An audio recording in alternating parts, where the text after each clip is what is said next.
This is the one thing that everyone wishes they would have started earlier. I'm talking about an IRA. IRA stands for Individual Retirement Account, and this is how a person with an average income can become a millionaire. Stick around and I'll show you how you do this. An IRA is one of the very few instances that the government actually created something that helps people build wealth. Their other attempts just kind of suck. An IRA holds your investments while they appreciate and shelters them from taxes. As you'll see later, holding your investments in a taxable brokerage account versus an IRA could cost you hundreds of thousands of dollars. The main two types of IRAs are traditional and Roth. The main difference between a Roth IRA and a traditional IRA is that with a traditional IRA, you're putting in pre-taxed income, and with a Roth IRA, you're putting in after-taxed income. So all the money you put into a traditional IRA, you wouldn't pay any taxes on it. But when you withdraw it, then you have to pay the taxes. A Roth IRA kind of works the other way around. You're going to be taxed on the income up front, but then it grows tax-free and you can take it out with no taxes. Both the traditional and the Roth IRA have contribution limits of $6,000 if you're under the age of 50. If you're over the age of 50, you get an additional $1,000 per year that you can invest. Both have penalties for withdrawing before retirement age, which is considered 59 and a half. But there are some other differences as well. For example, if you took money out of a traditional IRA before you turn 59, you'd be taxed on it and you'd pay a 10% penalty. So it would completely defeat the purpose of putting your money into an IRA. There are several common exceptions for withdrawing money on a traditional IRA that won't trigger taxes or the 10% penalty. Feel free to pause the video so you can read through these. In a Roth, it works a little bit differently. You can withdraw all of your contributions, but you can't take out any profit before the age of 59 and a half. Otherwise, you'll have that 10% penalty and pay taxes on it. This is pretty nice because if you had a major crisis and you needed that money that you put in, you could take it all back out and not have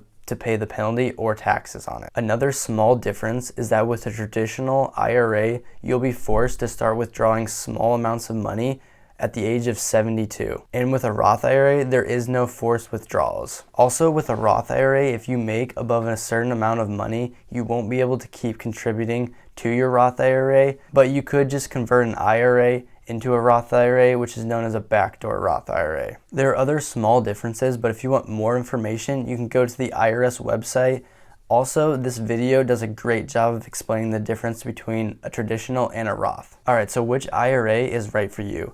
I think this is really dependent on the amount of income tax you pay right now. If you are younger and in a lower tax bracket, it makes a lot of sense to open up a Roth IRA because as you get older, you usually make more money, which means your income tax rate is going to increase. This means you can take advantage of that lower tax bracket right now while you're young and contribute your $6,000 every year to it because it's going to grow tax-free. If you are a little bit older and already in your career and paying a higher tax rate, a traditional IRA might be the better option because you're going to put in pre-taxed income. Then in your retirement years, when you're not working as much and you're making less money, your tax rate comes down and that's when you'd pay the taxes on the traditional IRA. Generally speaking, if you pay a lot in taxes right now, a traditional IRA is the better option. If you're barely paying anything in taxes right now, a Roth IRA is usually better. You can pause the video here and look at the tax bracket. This usually correlates with younger people being better suited for a Roth IRA, while people that are a little bit older in their careers might be better suited for a traditional IRA. But every situation is unique, so you really have to see what works best for you. So remember how I said an IRA is not an investment, it just holds your investments?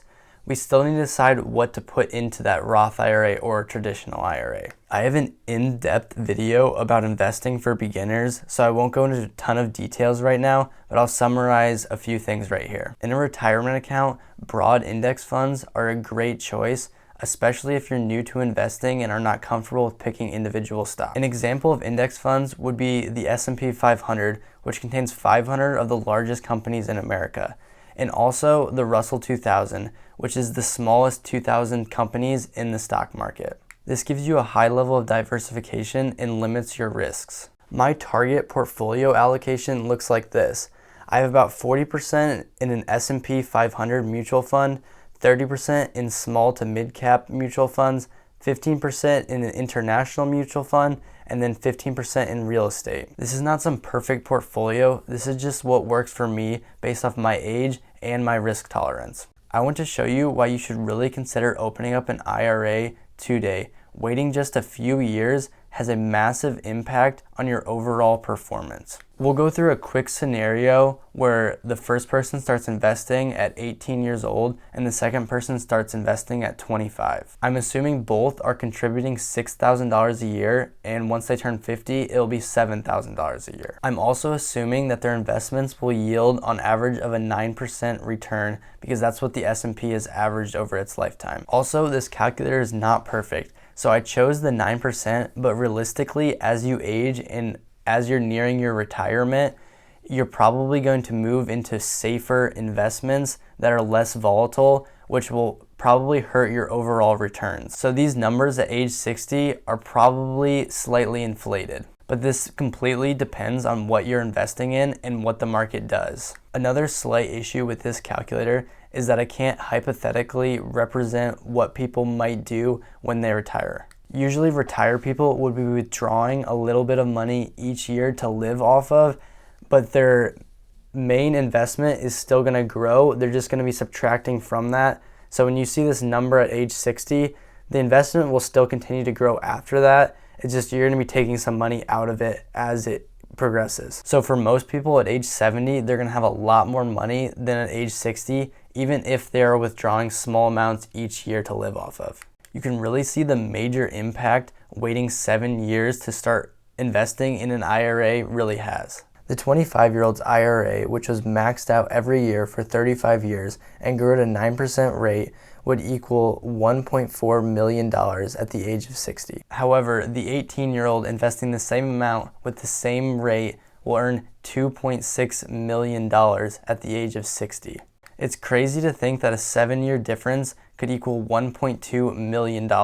This is why it's so crucial to start an IRA as soon as you can. Also, we can see that the tax-sheltered IRA significantly outpaces the taxable brokerage account by over $1.2 million.